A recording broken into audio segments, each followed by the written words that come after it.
listening to the Midlife with Courage podcast. This is where women in midlife come for inspiration, motivation, and sometimes a little education to help them flourish over 40. Let's get started. Hello, everyone, and welcome back to another episode of Midlife with Courage. I'm Kim Benoit, your host. I'm so happy that you're here. I'm also very happy to have my guest here with us today. Her name is Ayo Haynes. Welcome to the podcast. Thank you so much for having me, Kim. Well, I'm excited to talk to you. Could you just introduce yourself? Tell us a little bit about you. Where in the world are you? What you do? Whatever you want to share. Yes, I'm a native New Yorker, now living in Connecticut and loving it. I should let you know that I'm a coach. I help women in their 40s, single women in their 40s and 50s, become mothers via adoption. And specifically, I espouse open adoption, where we can have a relationship with the birth family that really strengthens the adoption triad. And the adoption triad simply is the adoptive parent, the birth parent, and the child. And all of that to really strengthen the emotional life and well-being of the child throughout their life, being an adopted child. I'm also a realtor. I'm licensed in 2 states, and I'm a keynote speaker. I'm a facilitator. I do so many things. You do lots of stuff. I love it. I love it. Yeah. I love how you just kind of do whatever you feel like. It kind of sounds like just, I think I'm going to do this. Let's just go do it. Yes, it's one of those things you have to embrace the fear that goes along with many things. And a lot of times I'll just be, yeah, let's do it. And then in the midst of it, I'm like, oh my gosh, what did I just get myself into? But because I've already committed to it, or I may be the first person doing it in a group, and I know that if I turn around or show fear, that will affect everybody else. I'm like, all right, I have to do it. I just have to go and do it. I love it. I love that attitude. All right. Before we jump into more of your story, tell us about a time when you felt the most courageous, or you felt like you had courage. Yes, that's like such a great question. And I think there are many times in my life, if I look back over my journey, I could say there were times when I was so courageous, I surprised myself. But really, the one that still stands out and is still affecting my life to this day forward, 10 years later, is deciding to become a mother through adoption. Because as a single woman, I had all of these ideas of what motherhood would be, like being a mom and a wife. I really had an expectation for, the picket fence, 2 kids, the dog, cat, all of that, husband. And when that didn't happen, I had to make some really courageous decisions about what it was that I wanted for the rest of my life and what that looked like. Could I do it? Could I do it by myself? Was I courageous as I've always thought I was to do that? Because that's huge. And it's an ongoing need to be courageous. So just making that decision was pivotal, because 10 years later, it has informed my career as well, leaving real estate or putting real estate as a secondary income where coaching is my primary. Oh, I love it. I love it. I just can't wait to dig into all this. So tell us about that journey. You said you expected the husband and the white picket fence, and that just didn't happen. How long did it take you to kind of decide, you know what, I'm going to adopt? How did that all happen? Well, my whole fertility journey started in my 30s. So I always say, like, in my 20s, I wasn't even thinking about it. I was like, oh, there's plenty of time. And in my 30s, I was building my real estate career, having a great time. And then when I looked up, I was like, oh my goodness, how did you become 40?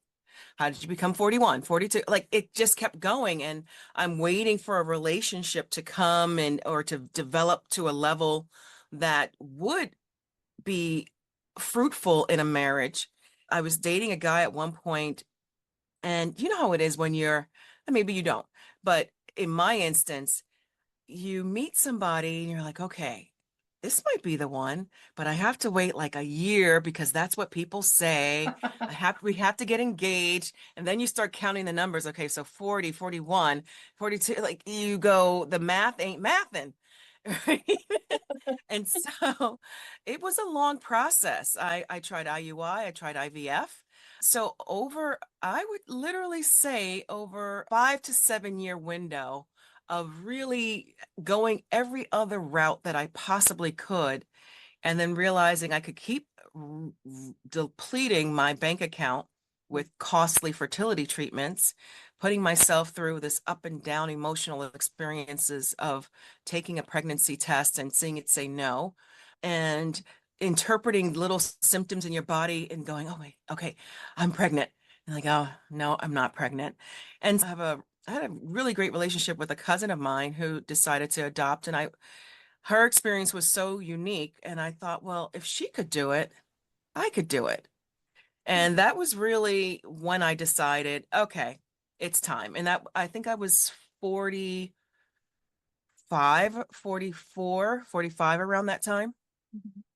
My daughter and son-in-law are going through the infertility, all the treatments right now, and it's an up and down. And as the mom, it's hard for me to, be out over on the sidelines. I don't know what to do, Yes. but yeah. So were you dating during that time too, or Not during the adoption time. I was dating okay, during the IUI IVF time, yes. okay, But I actually have a client who's dating. She's a new mom and mhm, very new mom. Baby situation just happened to come about through adoption. I'm helping her navigate that whole conversation with how she tells the gentleman that she's talking to on these apps, by yeah, the way, I'm a new mom. yeah, yeah, At 50 years old, you know what I mean? So, yeah, yeah. And so it's still possible. It's absolutely possible. Whether you're going through adoption in your 40s or 50s and you're dating, you still have the dream of being married, being in a partnership. And so that doesn't mean that when the child comes along, you put away your dating shoes and your yeah, dating outfits and you just stay home for forever and ever till the child turns 18 and then you can start thinking about dating. No, right? It's a wonderful way to still attain motherhood mhm, and look for that perfect person that is going to be right for your family to be married to be the father of your child, instead of going the route of, I'm just going to take this person right now because right now I need to have a baby. And a lot of women do that, right? They enter sure, into relationships where they know it's not long term. They know that it's going to be problematic later on, mhm, but they have such a burning desire for a child. And society has made them feel that this is the only route to become a mother is through marriage, right? mhm, And so, mhm, and there's a lot that to unpack with that, but you sure, get what I mean. yeah, for sure, yeah. If we would just stop listening to what society tells us to do, I think we'd be so much happier. I mean, society has rules and laws that are necessary, but Yeah, then you have to really go, okay, what works for my life? yeah, What makes sense in my overall dream for my life? And if you have a relationship with God and you're a spiritual person, you have to have a conversation, go, okay, did God really intend for me to not have the biggest dream of my life? And mm, now I have to morph it into some other kind of love or hobby or taking care of a pet instead of actually taking care of a child right. and being a mother and provider for a child until your situation changes and you find your husband, if that's what you want, Yeah, if that's or your what you partner. want. Hmm. Yeah. Yeah, I mean, there's so much there. Like, I love ev- even if you're of a certain age, you still could be a mother. I think that's Yes. amazing. I mean, that's a huge message for someone. Well, look at how many grandmothers are still mothers, right? Yeah. They are still mothering. They may not want that position as the first parent, the primary parent, but Sure. you are always a mother, no matter your role. Even if you're an aunt, you're still a mother to your nieces and nephews. If you're a Mhm, godparent, you're a mother to those your godchildren.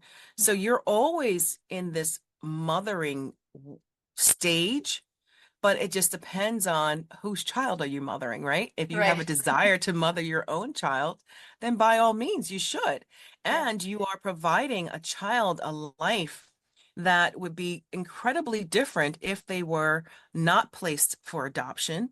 And I always talk about how, for you as an adoptive parent, especially at the age of 40 and 50, you're established usually financially. You know about who you are. You have a parenting style that you've thought a lot about. You have more patience. And on the other side, with the birth family, you're giving a birth mother the opportunity to not abort a child, right? And giving her another option to termination, Mhm. giving her another option to not ever seeing this child again, and which is what I espouse with open adoption, Mhm. right? So not only are you giving this birth parent the opportunity to have a relationship, you have to decide how deep that relationship goes, and it will be determined over time based on interaction. But you are giving that mother, that birth father, the opportunity to see that they made the right decision, that their child is thriving, that their child is living a life that they never would have been able to provide for them at that particular moment in that situation. Mhm. And you lessen the guilt, the regret of a decision that could have been otherwise, you know. Yeah. Oh, that's a great way to put it. Yeah. When you were talking about how, if you have a relationship with God and which, are you doing this the right way? You're also, God also wants you to help to take care of other people, and who better to take care of than, babies or children that would otherwise not have a great life. 100%. Yeah. Absolutely. We had our kids really young. We got married young, and I feel like I grew up with my kids. But so I could imagine being a little older, having that knowledge and that wisdom and that probably more patience too Yes. as kids get older and dealing with that. What are some of the challenges a single woman in her 40s or 50s has when trying to adopt or wanting to adopt? You know what? From a standpoint of going through the paperwork and the process, it's not that difficult. Mhm. I mean, there is a waiting time. You have to find the right agency. There's a lot of things you have to do to prepare to be an adoptive mom. But a lot of the difficulty stems with mindset. A lot of the difficulty stems from the mindset change that needs to happen with the prospective adoptive parent, mother, because we have oftentimes a record playing in the back of our head going, I'm too old. I can't do this by myself. What will people think? Can I really love a child that didn't physically come out of my body? And so once we addressed those questions that may be there, and you really determine how sure you are of your desire to have a child and the reassurance that I can provide as a coach, then everything else is just paperwork and waiting. My sister adopted a child. He was 9 at the time that he was adopted. So I kind of know about the process a little bit, but I know there's a lot of paperwork and there's a lot of waiting. So Yes. what do you do with the prospective mothers who, is that what we should call them? Prospective mothers or future Yeah, mothers, prospective maybe? adoptive mother. Yeah. And, Um, and talking about your sister who adopted, if there, I'm going to assume because he was 9 that he was in foster care, it was a mhm. kinship adoption or something like that. Yeah. So in the United States, domestic adoptions generally, if you're looking to adopt a baby, is going to be a private adoption, maybe through an attorney or through an agency. When I start hearing a child is like 2, 3, 4 or older in the United States, it tells me that it's either a kinship adoption or a foster care adoption, foster to adopt. Internationally, yes, you can adopt an older child, and that would make sense because there are so many children languishing in orphanages and stuff like that. Paperwork takes a long time, and there's a lot more processes that have to be met. But in the United States, you will have to get a home study. You will have to hire a social worker to come into your home and to examine it, make sure that it's in good condition, that there's a second bedroom, especially if the child is of an opposite sex than you. They're going to look in your financials. They're going to look at your tax returns, if you have insurance. So your fingerprints do have to go down to DC, to the Department of Homeland Security. If there's something going on in the world, it might take a little bit longer. If everything is calm, it might be pushed through faster. So there's just a lot of little things. I almost say, if you've ever bought a house and you've had to do a lot of paperwork for a house and you have to send it back to the mortgage person and this, that, and the other, it's a lot of that, right? It's a lot of hurry up and wait to finish that paperwork, and then you wait for a birth mother, birth family to choose you, or you wait for a situation where a child is placed for adoption at birth in the hospital and there's no notice at all. So Um, those type of situations happen as well. sure. Yeah, I'm glad the process is so, I mean, not having going through it myself, but I'm glad that the process is so detailed and so it's almost invasive, isn't it? Because they're looking at every aspect of your life. Because, Absolutely. And if you yeah, feel, if you get your feelings hurt by people poking in your business, then you're not going to get a child through adoption. right, exactly, And exactly. it really is a process that should be scrutinized. Not everybody should be a Mhm. parent, and that's whether they adopt or not, right? Right, Physically. right. They're- So, open adoption, we kind of know what that is, but tell us about that a little bit more. Open adoption is a wonderful way to ensure that your child is not going to be bogged down mentally with a bunch of questions that are going to trip them up later in life or even earlier in life. It takes the secrecy out of adoption. It takes the shame out of adoption. It takes the fear out of adoption. It helps both parties, adoptive parent and birth parent, get to know each other and operate from a place of knowledge instead of a place of fear or wondering, who is she? What do they do? What happened? Why? All of those questions have the opportunity to be answered with conversation, talking to someone who, on one end, has gifted you the best gift of your life, and on the other hand, has taken your most treasured possession and has pledged to take care of it for the rest of their life. It's a beautiful way to put it. I love that. Right? Uh, So why wouldn't there be a conversation? yeah. Why wouldn't both parties want to share in watching how this wonderful child grows up? And if you have at the core the well-being of your child's mental health, then you do it, right? Now, obviously, not every situation is going to lend itself to having an open relationship with between both parties. But if it does, it just starts with conversation. Sure. If it does, it starts with text messages, with sharing of pictures. And it doesn't have to be a daily interaction, but if that works for your particular situation, then it works for your particular situation. If you hear from them once a year, but it's hey, how are you? How's everybody doing? Then it's once a year. But the openness is one, with the birth parent knowing who they are and all anything that wants to be shared. But the other part is with the child, making sure that your child knows their history. Now, and when I say history, not history of what circumstance happened to inform their birth and all of that. I'm saying their history on how your family was created or added to because of their presence in your life. I love that it's child-centered. Absolutely. I mean, it should be, but sometimes we forget. 100% child-centered, although as a brand new mom, I wanted to know everything about the birth mother. And I'm like, oh, I wonder this, I wonder that.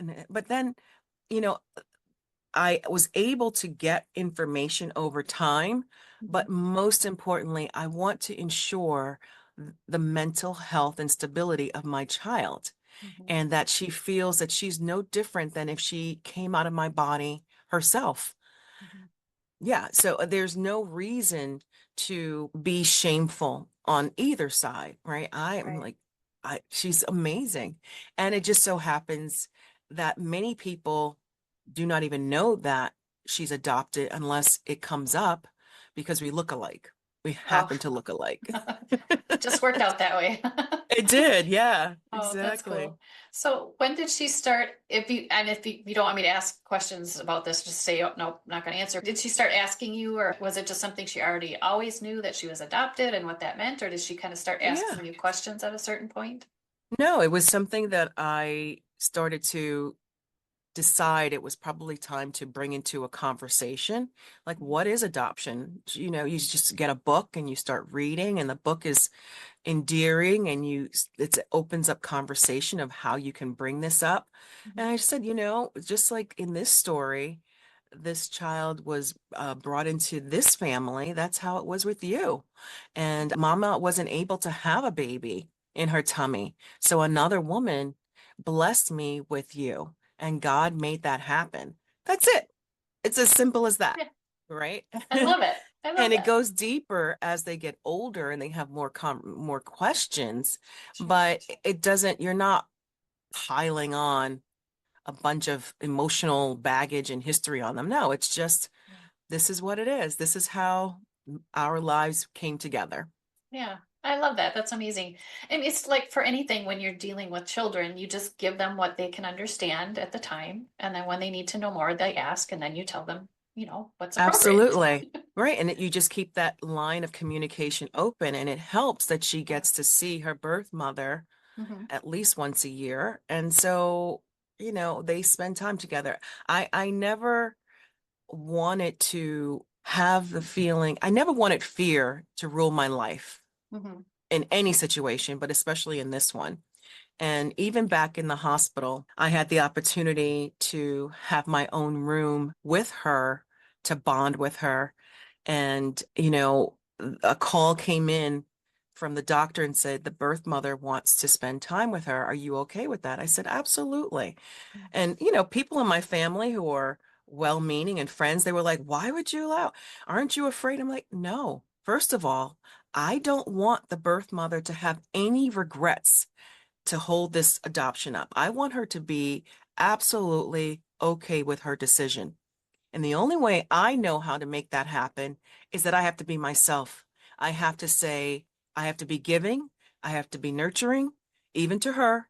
And I have to say, I'm not going to operate out of a place of fear. God would not bring me to this very point where I have been selected. I am holding this baby and now it's going to be ripped away. No, that's not the God I serve anyway. So I didn't operate from that place of fear. I just said, okay, absolutely. I want her to be happy with her decision. Yeah. And here you are 10 years later, you said? 10 years later, Wow. yes. Yeah. Yes. Oh, you're entering the fun time with the child, especially a Oh, girl. oh yes. We have Just been wait. there already. So, as the adoptive mother, is it generally the adoptive parents or mother who gets to decide how the relationship is going to be? Like how many, or do you just kind of decide that with the birth mom together? Who kind of decides that, or me, or is that a mutual decision? Well, it's 100% going to be the adoptive parent because Okay, they have the parental rights. sure. So if they're not open to it, then it would be really difficult to establish an open relationship with the birth family. But Mhm. again, you don't have to get to that level of openness right away, right? Sure. It's like meeting a new friend or meeting a new person. You get to know them and you get to see their personality. And do you feel like your child will be safe with them or knowing them? Is this a healthy relationship that's forming? There's all these kind of conversations that happen in any situation when you're meeting somebody new. Sure. And so if the birth parent can express a desire for openness, and a lot of times they will express that in their paperwork that the adoptive parent will be looking over. So if a birth parent is saying, yes, I want an open relationship, and an adoptive parent is not for that, then the adoptive parent really should think about if this is the right child for them in the right situation.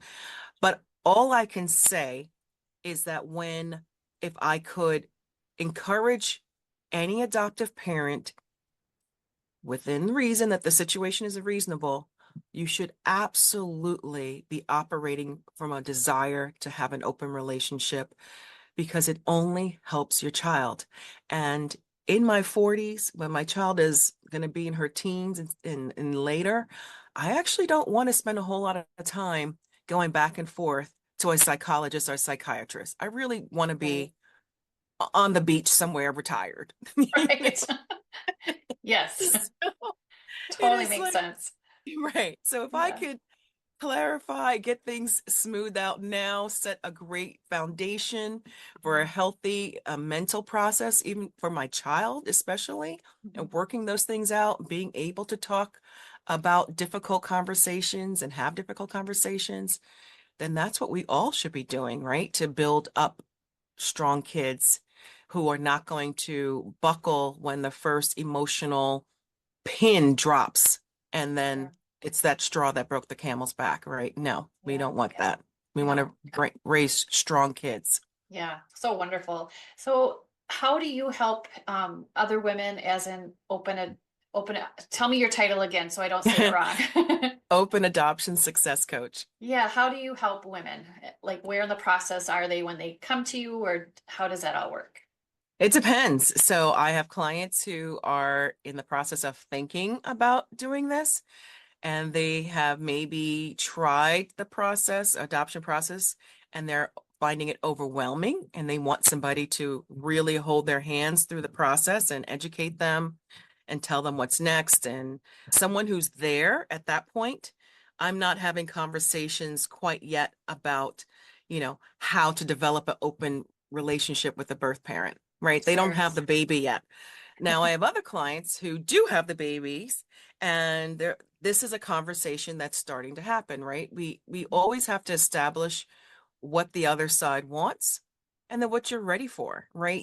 If you're new into the process of taking care of a baby, you are barely sleeping, thinking, anything, right? So it's not high priority. At that point, I'm helping with adjustment because remember, they're first time moms, usually, not necessarily always. And, they might need a little help with, okay, what kind of bottles, what kind of formula, what do I do with this? All of that. And it could be overwhelming even if it was a couple. So imagine if you're doing it by yourself and if you don't have an older aunt, grandmother, somebody there to give you what they did. Right. Yeah, that's amazing. I would have used that even though I didn't adopt. Yeah, I call it like being an adoption doula, right? Yeah, So, that was the word I uh, was gonna say. Yeah. yeah, Oh, and it just extends a little bit later on okay. into well into later in life because again, it's all about that relationship, that open adoption relationship with the birth parent. Oh, neat. So do you work with like adoption agencies so that people know you're available, or how do you kind of get the word out that you're there to help? Yeah, so I get the word out through my website, which is openadoptionsuccess.com. Okay. And I do work with adoption agencies and social workers. It's whoever finds me. It's been I only started like I would say less than a year ago and the journey has been incredible Really? because yeah, there are so many people, there's so many women who have subjugated their desire and their dreams for motherhood because they have gotten to that age and because they are single and society says, I'm sorry, you're not married, you should not have a child. And so they're wrestling with this huge desire to be a mother. They have the means, they have the financial means, they have the emotional means, but they don't feel very comfortable bucking societal trends. And I can't fault them for that, Right. but I can encourage you to do what's best for you and what makes you happy long term because a dream that is deferred or denied 20 years, 30 years later, it has an impact. And I don't care what anybody says when they say, no, it's okay. I'm okay with it. Yeah, you can become okay with it, but it's still a fester point or a point that has a scar Yeah, that you've definitely. learned to, bandage over or put a salve on. Yeah.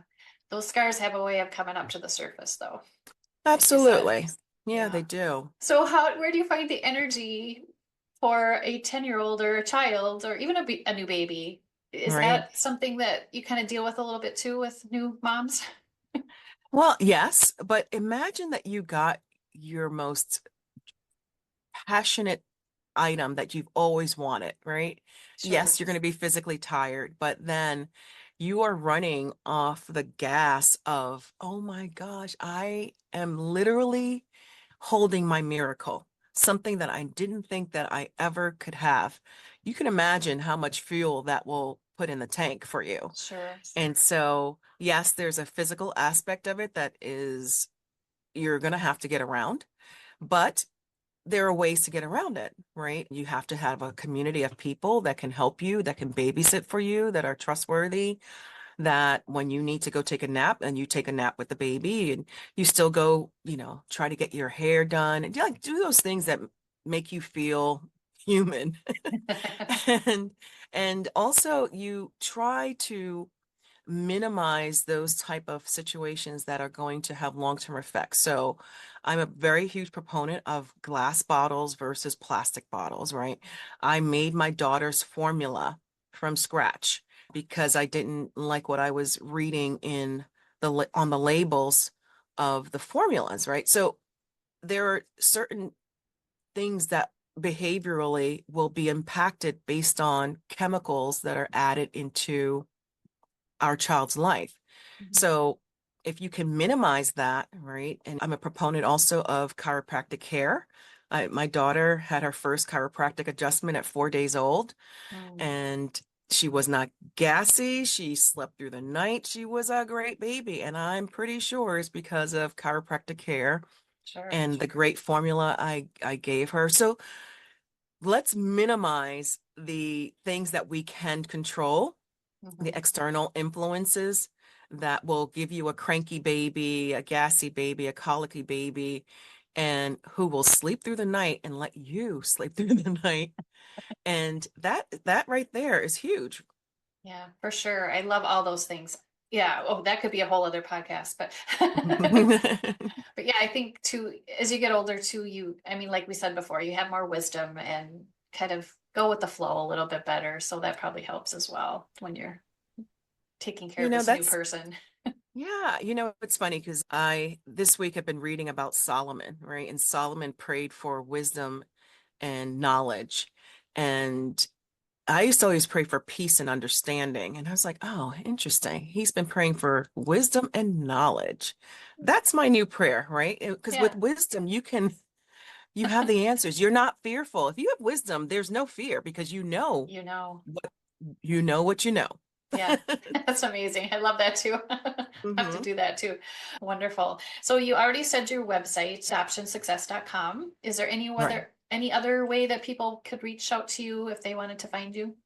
I'm on all the socials and I'm doing courses. You can definitely check out my website there.